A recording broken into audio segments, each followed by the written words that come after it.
पुरानाले यति भ्रष्टाचार यति बदमासी गरेका छन् हामी व्यक्तिलाई सर त्यो फलानलाई हटाएपछि ठिक भइहाल्ला म नाम लिन चाहन्न जो ज्यादै बदनाम भएका छन् भ्रष्टाचार चुरुलमा डुबेका छौँ अरबौं अरबौंका जुन केसहरू छन् ठुला ठुला बिचौलियाहरू मार्फत गरेका जुन चलखेल छ ती पुराना पार्टीका पुराना नेताहरू तिनलाई हटाइदिएपछि भइहाल्छ कि भन्ने हामीसँग त्यतिले मात्रै पुग्दैन त्यो त हो त्यो त न्यूनतम शर्त हो उहाँ त हट्नुपर्छ इतिहासले उहाँलाई बढाएर छ तर त्यतिले मात्रै पुग्दैन त्यसको मात्रै ठाउँमा हामीले सही नीति कार्यक्रम र सोच सहित हामी अगाडि बढेनौँ भने तपाईँ हामी जोसुकै बसे पनि फेरि केही 5 वर्षपछि तपाईँ हाम्रो त्यही हालत चाहिँ हुने खतरा हुन्छ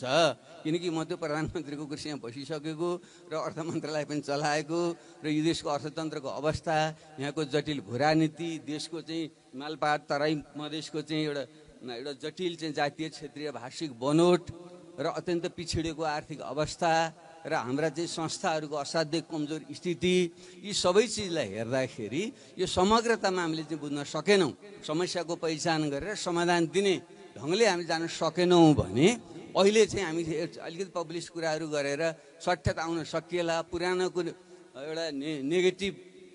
एउटा हुन्छ नि एन्टी इन्कम्बेन्सी भन्छन् नि जो सत्तामा छन् तिनको विरोधी जुन भावना हुन्छ त्यसलाई प्रयोग गरेर सत्तामा त पुगिएला तर 2 वर्षपछि फेरि तपाईँ हाम्रो हालत त्यही हुन्छ त्यसैले मुख्य हाम्रो एजेन्डा के हो नि त समाधान गर्नुपर्ने के हो किन यो भ्रष्टाचार भयो भन्ने विषयलाई हामीले बुझ्नु एकदम जरुरी छ र त्यसको समाधान के भन्ने विषयमा 2-3टा कुरा नै मात्र भन्छु व्याख्या हामी नजाउँ त्यसको कुनै समय भएछ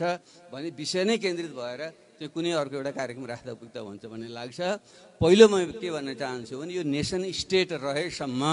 आज मात्रै एउटा किताबमा हेरेँ डाक्टर अलिअलि पढि पनि सक्नु होला यसलाई त्यसले चाहिँ यो वेस्टफेलिया जुन ट्रिटी भयो सन् 1648 मा नेसन स्टेटहरू आए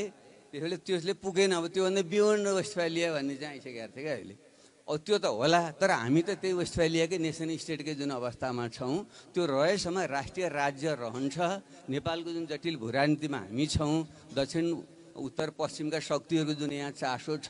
तिनीहरूसँग सन्तुलन मिलाएर हामी जान सकिएन भने फेरि राष्ट्रिय स्वाधीनता गम्भीर सङ्कटमा पर्न सक्छ